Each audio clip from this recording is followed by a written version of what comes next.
సుమన్ టీవీలో మీ business promotions కోసం ఈ కింది నెంబర్ను సంప్రదించగలరు.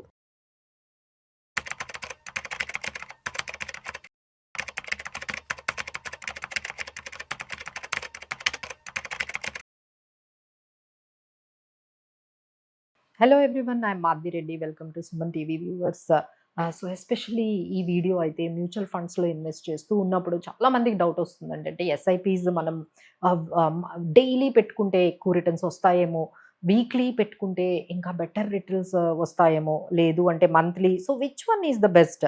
అసలు ఏ టైంలో పెట్టుకుంటే బాగుంటుంది, ఏ పీరియడ్ అంటే మనకి మంత్లీ వర్కౌట్ అవుతుందా, లేదు అంటే మనకి వీక్లీ బాగుంటుందా, డైలీ పెట్టుకుంటే ఇంకా ఎక్కువ రిటర్న్స్ వస్తాయని చాలా మందికి డౌట్ ఉందండి. సో ఇది ఈ ఒక్క మనం క్యాలిక్యులేషన్తో మీకు ఈ ఎగ్జాంపుల్తో ఇది క్లారిఫై చేసేద్దాము. సో ఇది ఈ డేటా ఆల్మోస్ట్ 25 ఇయర్స్ తీసుకున్నదండి. సో ఆల్మోస్ట్ మే 1919 నుంచి అప్రాక్సిమేట్లీ ఏప్రిల్ 2024 అంటే 25 ఇయర్స్ వరకు తీసుకున్న, అంటే దీన్ని చూస్ చేసుకున్న పీరియడ్. ఇక్కడ ఇన్వెస్ట్మెంట్ పీరియడ్ మనం 25 ఇయర్స్, అలానే టోటల్ ఇన్వెస్ట్మెంట్ చూసుకుంటే 15 lakhs. అది మీరు డైలీ పెట్టినా, మంత్లీ పెట్టినా, వీక్లీ పెట్టుకున్నా మన టోటల్ ఇన్వెస్ట్మెంట్ చూసుకుంటే 15 lakhs ఉంది. పీరియడ్ ఏమో 25 ఇయర్స్ ఉంది. ఇది మనం ఓన్లీ నిఫ్టీ మనము తీసుకున్నాము. సో లెట్ స్టార్ట్ విత్ అండి, ఇప్పుడు ఎస్ఐపి రిటర్న్స్ కంపేర్ చేద్దాం. Okay, let start with monthly SIP చేశారు. సో మనం చెప్పాం కదండి, టోటల్ ఇన్వెస్ట్మెంట్ అయితే ఈ మంత్లీ ఎస్ఐపి ద్వారా పెట్టింది అన్నిటికీ కూడా 15 lakhs.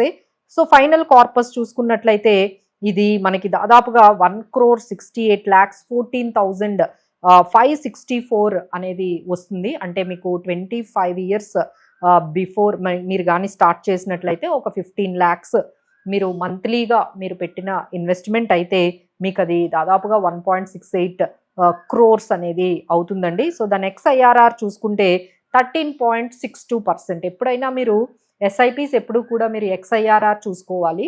ఓన్లీ ఇయర్ అయితే మీరు చూసుకున్నట్లయితే సిఏజిఆర్ సరిపోతుంది. బట్ ఎక్స్ఐఆర్ఆర్ ఖచ్చితంగా మీరు కానీ ఇలా ఎస్ఐపి మోడ్లో వెళ్తే మాత్రం ఎక్స్ఐఆర్ఆర్ఏ that is the best.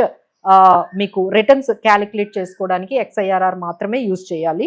Next weekly SIP చూద్దామండి. సో ఇలా వీక్లీ అంటే ఎవ్రీ మండే పెడుతూ ఉన్నారు. ఎవ్రీ వీక్ మండే మీరు ఇన్వెస్ట్ చేసుకునే అలవాటు ఉంది. సో అలా 15 lakhs మీరు పెట్టారు.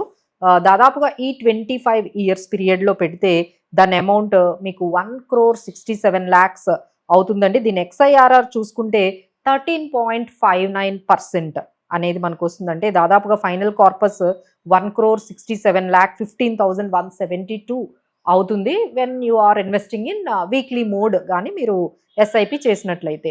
ఆ తర్వాత డైలీ చూద్దామండి. చాలా మంది ఏమనుకుంటారంటే డైలీ పెడితే ఇంకా మంచి రిటర్న్స్ వస్తాయి అని అనుకుంటూ ఉంటారు.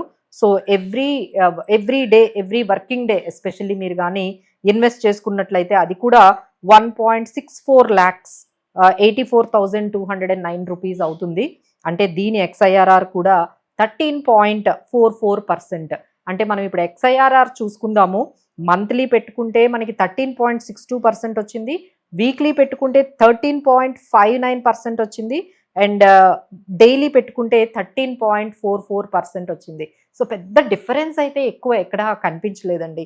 సో దీన్ని బట్టి మనకి ఏంటంటే ఇక్కడ మనం ఎలాంటి అంటే ఫ్రీక్వెన్సీ కన్నా ఆ మార్కెట్లో మనము టైమింగ్ చేయడం కన్నా మార్కెట్లో ఎంత టైం ఉన్నామో అన్న దాని మీదే మీ రిటర్న్స్ డిపెండ్ అయి ఉంటాయి. కానీ మీ టైమింగ్ అంటే అది వీక్లీనా, లేకపోతే మంత్లీనా, లేకపోతే క్వార్టర్లీ ఆర్ డైలీ, దీని మీద అయితే మీ రిటర్న్స్ అనేవి డిపెండ్ అయి ఉండవండి.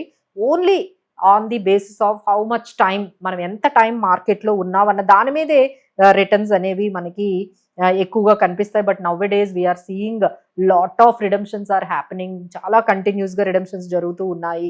అలానే మనకి ఎస్ఐపీస్ కూడా దాదాపుగా 100% ఎస్ఐపీస్లో కూడా మనకి స్టాపేజ్ రేషియో ఉంది. ఎందుకంటే లాస్ట్ 2 years నుంచి మార్కెట్స్లో రిటర్న్స్ అనేవి రావడం లేదు. మార్కెట్స్ ఆ 24,000 దగ్గరే లాస్ట్ 2 years నుంచి అక్కడే మార్కెట్స్ స్టక్ అయిపోయాయి. కాబట్టి చాలా మంది మార్కెట్స్లోకి వస్తూ ఉన్నారు, బట్ వెళ్ళిపోతున్న వాళ్ళు కూడా అంతే మంది ఉన్నారండి. సో ఇలాంటి టైంలో బెటర్ ఏంటంటే, అంటే ఎక్కువగా మనం చూసుకుంటే డైరెక్ట్ ప్లాన్స్లో ఉన్న వాళ్ళు అయితేనే ఇంకా ఎక్కువ ఎగ్జిట్ అయిపోతూ ఉన్నారు మార్కెట్స్లో. ఎవరైతే కొంచెం అడ్వైజర్ ద్వారా లేకపోతే మాలాంటి ఫైనాన్షియల్ అనలిస్టులు కానీ ఫైనాన్షియల్ ఎక్స్పర్ట్స్ ద్వారా కానీ కొంచెం ఇన్వెస్ట్మెంట్స్ చేసే వాళ్ళనైతే మేము హ్యాండ్ హోల్డ్ చేయగలుగుతూ ఉన్నామండి. సో బెటర్ ఏంటంటే ఇలాంటి వాలటైల్ మార్కెట్లో డెఫినెట్లీ ఫియర్ అనేది వస్తూ ఉంటుంది. సో మార్కెట్స్ని మన టైమింగ్ మీద చాలా దృష్టి పెడతారు చాలా మంది, but that is not correct అండి. So only discipline only can make you win in the market.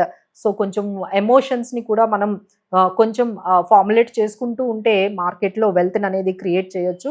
So ఓన్గా చేసుకోవడం వల్ల ఏమవుతుందంటే మన ఓన్ డెసిషన్స్తో ఒకసారి మనము ఇలా వీక్లీ పెడదామా, మంత్లీ పెడదామా, లేకపోతే డైలీ అయితే బెటర్ అయ్యే ఛాన్సెస్ ఉంటాయి. లేదు ఈక్విటీ మార్కెట్స్ కన్నా మళ్ళీ గోల్డ్ కన్నా మళ్ళీ రియల్ ఎస్టేట్కి మించి అసలు ఎఫ్డి, ఇట్లా అన్ని ఇన్వెస్ట్మెంట్స్లో మీరు ఇలా ఒకదాని నుంచి ఒకటి టెస్ట్ చేసుకుంటూ ఎక్స్పెరిమెంట్స్ చేసుకుంటూ మీకు ఎంతో ఇంపార్టెంట్ అయిన ఈ కాంపౌండింగ్ యావరేజింగ్ కాస్ట్ అనేది మిస్ అయిపోతూ ఉన్నారండి. So better don't chase the returns or ఇలాంటి మార్కెట్ని టైమింగ్ని అనేది మీరు మానేసి, అంటే చాలా మంది ఏమనుకుంటారు ఇంకా మార్కెట్స్ పడుతూ ఉంటాయి అప్పుడు పెడదాం అని అనుకుంటారండి. Please don't, this is the best time to start to investing. But ఎంత పర్సంటేజ్ ఎక్కడ ఏ మార్కెట్లో మనం ఇన్వెస్ట్ చేసుకోవాలి, ఏ మోడ్లో ఇన్వెస్ట్ చేసుకోవాలి అనేది కస్టమైజ్డ్గా మీకు ఏది బెటర్గా ఉంటుందో అదే మనకి చూస్ చేసుకోవాలండి. So for these kind of strategies మీకు ఏది కస్టమైజ్డ్గా మీకు ఏది సూటబుల్ ఉంటుందో అని తెలుసుకోవడానికి ఖచ్చితంగా మీరు మమ్మల్ని అప్రోచ్ అవ్వచ్చు. We are there to help you. Thank you for watching.